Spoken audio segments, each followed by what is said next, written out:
तो पंजाब जो रूरल पंजाब है वहाँ पे तो कैमरे की आंख भी कभी कभी पहुँचती है। आज आप इतने अरसे के बाद आए, पहले आप कभी नहीं आए यहाँ।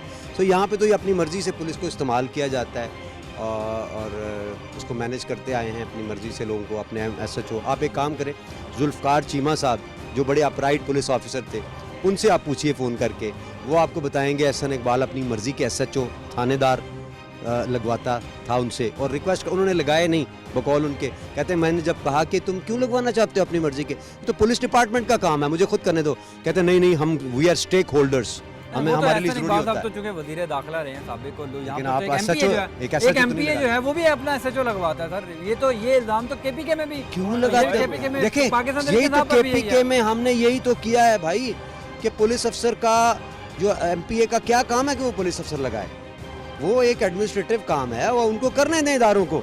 इसका मतलब है अपनी मर्जी का थानेदार लगवाऊंगा, मेरी एक बंदे से नहीं लगती, मैं तो उसको लित्तर पड़वा दूंगा, ठीक है ना। अगर SHO जो है वो बिल्कुल गैर जानेबदार होगा तो वो अच्छा परफॉर्म करेगा।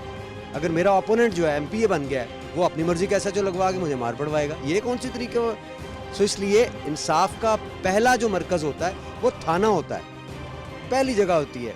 उसको बेहतर करना, थाने को बेहतर करना इंतहाई ज़रूरी है। इन लोगों पे नाजायज़ पर्चे किए जाते हैं, अंदर किया जाता है, हरासा किया जाता है, और फिर उसके बाद पॉलिटिकली मजबूर कर दिया जाता है उनको। अच्छा, आपने पूरे धड़े के वोट सुन, ये बात बड़ी इंपॉर्टेंट कर रहा हूँ, इन पे नाजायज़ पर्चे कराए जाते हैं, फिर उनको मजबूर किया जाता है कि पॉलिटिकली उनको सपोर्ट करें।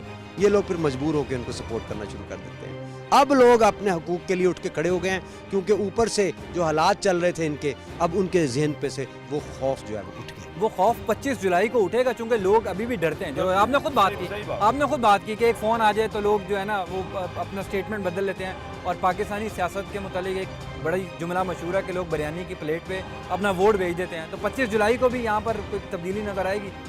25 जुलाई को नारोवाल की आवाम बिकने वाली नहीं है, मैं ये बताऊं, क्योंकि ये मजबूर तो रही है, वो ये किसी कीमत पर नहीं बिकेगी। इन्होंने अपने माथे पे लिख के लगा लिया, this product is not for sale. Rahul साहब बहुत शुक्रिया।